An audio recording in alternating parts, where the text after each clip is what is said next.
Mayor Gautam দেবের অপদার্থতা এবং অদক্ষতার কারণেই শিলিগুড়ি শহরের মানুষ গত 3 দিন ধরে পানীয় জল সরবরাহ থেকে বঞ্চিত হচ্ছে।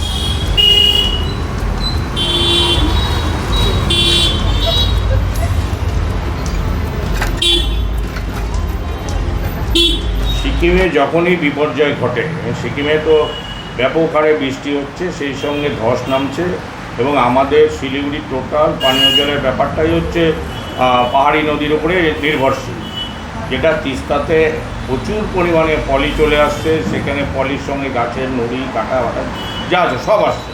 আমাদের ইনটেক ওয়েলের মাধ্যমে যেখানে ট্রিটমেন্ট প্ল্যান্টের জল ঢোকে, মানে একটু পরপরই মেশিন জাম হয়ে যাচ্ছে। এই অবস্থায় আমাদের যতক্ষণ চাহিদা অনুযায়ী জল আমরা পাচ্ছি না।